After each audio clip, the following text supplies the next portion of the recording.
Students, welcome to effortless physics. My name is Monika Agarwal और हम कर रहे हैं chapter 7 wave optics.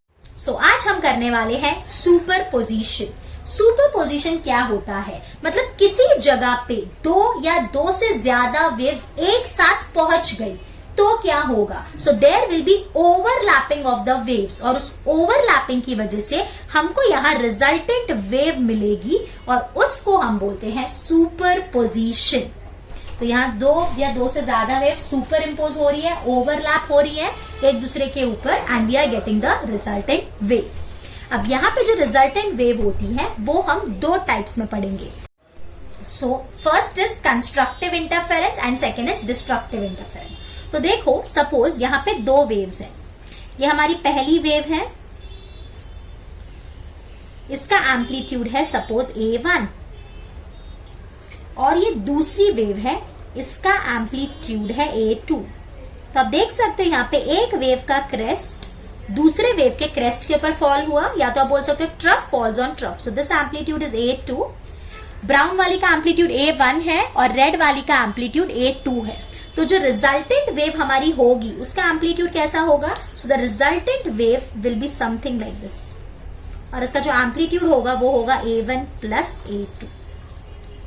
So this is the resultant amplitude. ये जो है देख सकते हो आप, एम्पलीट्यूड बढ़ गया, कंस्ट्रक्शन हुआ ना, किसी चीज का बिल्डअप हो गया, तो इसलिए अपन इसको बोलते हैं कंस्ट्रक्टिव इंटरफेरेंस। अब डिस्ट्रक्टिव नाम से ही समझ में आ रहा होगा अभी आपको कि कुछ चीज डिस्ट्रक्ट होने वाली है। जैसे सपोज वही एग्जांपल लेते हैं, ये हमारी वेव है जिसका एम्पलीट्यूड है A1 और इसके ऊपर एक दूसरी वेव ओवरलैप हो रही है, लेकिन इस बार क्रेस्ट के ऊपर ट्रफ फॉल हो रहा है और ट्रफ के ऊपर क्रेस्ट फॉल हो रहा है। तो इसका एम्पलीट्यूड कितना है? A2। तो जो हमारी रिजल्टेंट वेव होगी वो कुछ इस तरह से होगी। उसका एम्पलीट्यूड कितना होगा? AR will be A1 minus A2। So this is destruction। देख सकते हो आप, एम्पलीट्यूड कम हो गया तो कंस्ट्रक्शन में एम्पलीट्यूड बढ़ जाता है, डिस्ट्रक्शन में एम्पलीट्यूड कम हो जाता है। If suppose A1 is equals to A2 is equals to A, यानी दोनों एम्पलीट्यूड सेम है, तो जो AR होगा वो हो जाएगा 2A एंड यहाँ पे भी अगर हम ले लें that A1 is equals to A2 is equals to A, तो जो हमारा AR है वो हो जाएगा 0। मतलब यहाँ पे कुछ एम्पलीट्यूड बचेगा ही नहीं और यहाँ पे दोनों का एम्पलीट्यूड मिक्स होने पे एम्पलीट्यूड विल बिकम ट्वाइस। तो अब हम दोनों का डिफरेंस देखते हैं। ये 2 मार्क के लिए एग्जाम में पूछा जा सकता है।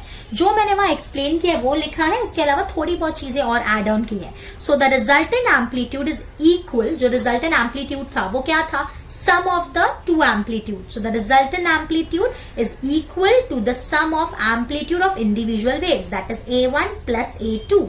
और यहाँ पे जो रिजल्टेंट है that is the difference of the amplitude, that is A1 minus A2।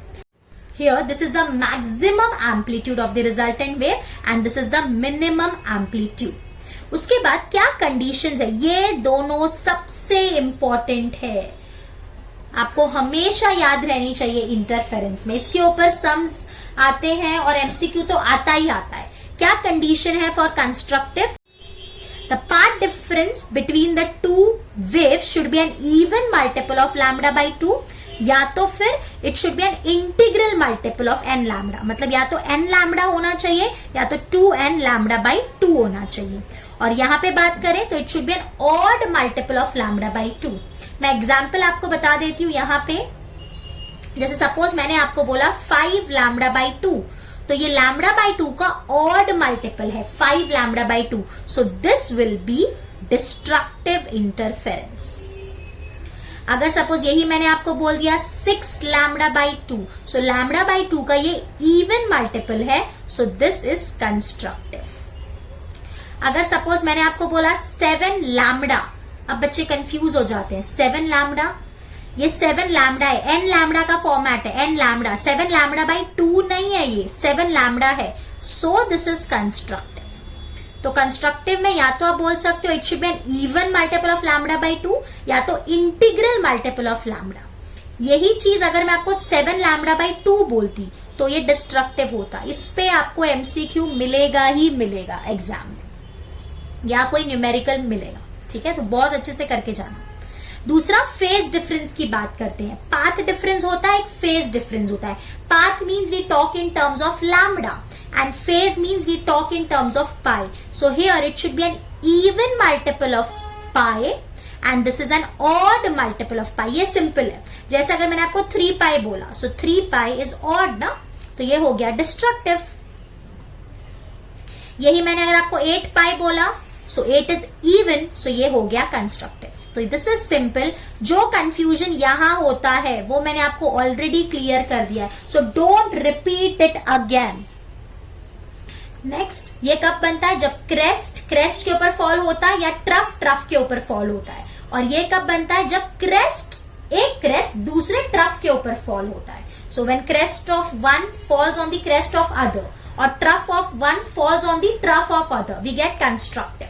When crest of one falls on the trough of other और trough of one falls on the crest of the other, we get destructive. Clear? अगर ये exam में आया तो 2 marks आपको मिलने ही चाहिए.